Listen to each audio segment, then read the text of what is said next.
జై శ్రీరామ్. హనుమంతుడికి ఈశ్వరుడికి యుద్ధం జరిగిందన్న విషయం మీకు తెలుసా? శ్రీరాముడు అశ్వమేధ యాగం చేస్తున్నప్పుడు ఒక గుర్రాన్ని విడిచిపెడతాడు. ఆ గుర్రం ఎంత దూరం పరిగెడితే అంత దూరం అది రామరాజ్యం అవుతుందని ఆదేశిస్తాడు. ఆ గుర్రం పరిగెత్తుండగా అది మహారాజు వీరమణి రాజ్యానికి చేరుబోతుంది.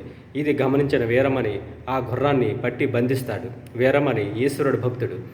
అయితే తను బంధించడనే విషయం రాముడికి తెలిసి హనుమంతుడిని కొంత సైన్యాన్ని ఆ రాజ్యానికి యుద్ధంపై ప్రకటిస్తాడు. అప్పుడు హనుమంతుడు కొంత సైన్యాన్ని తీసుకొని ఆ రాజ్యంపైకి వెళ్తుంటాడు. వీరమణి సైన్యానికి హనుమంతుని సైన్యానికి యుద్ధం జరుగుతుంది. అప్పుడు హనుమంతుడు వీరమణిని ఓడింపజేస్తాడు. అప్పుడు వీరమణి ఈశ్వరుడు భక్తుడు కాబట్టి ఈశ్వరుడిని ప్రార్థిస్తాడు.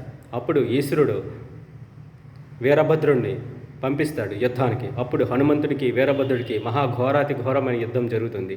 శ్రీరాముడు భక్తి హనుమంతుని మనసులో ప్రవేశిస్తుంది. హనుమంతుని దగ్గర ఉన్న అస్త్రశస్త్రాలను వీరభద్రుడిపై ప్రయోగిస్తాడు. వీరభద్రుడు త్రిశూలాలను వదులుతాడు. ఆ త్రిశూలాన్ని ముక్కలు చేస్తాడు హనుమంతుడు. అయితే హనుమంతుని ధాటికి వీరభద్రుడు ఓడింపబడతాడు. అయితే వెంటనే ఈశ్వరుడు అక్కడ ప్రత్యక్షమై వీరమణిని, నాయన నీవు అశ్వమేధ యాగం చేస్తున్నాడు శ్రీరామచంద్రుడు. శ్రీరాముడు అంటే ఎవరనుకుంటావు? విష్ణుమూర్తి అవతారము. కనుక నువ్వు ఆ గుర్రాన్ని విడిచిపెట్టు అని అంటాడు. అప్పుడు ఈశ్వరుడి ఆదేశాల మేరకు వీరమణి ఆ గుర్రాన్ని విడిచిపెడతాడు. అప్పుడు యుద్ధం శాంతిస్తుంది. జై హనుమాన్.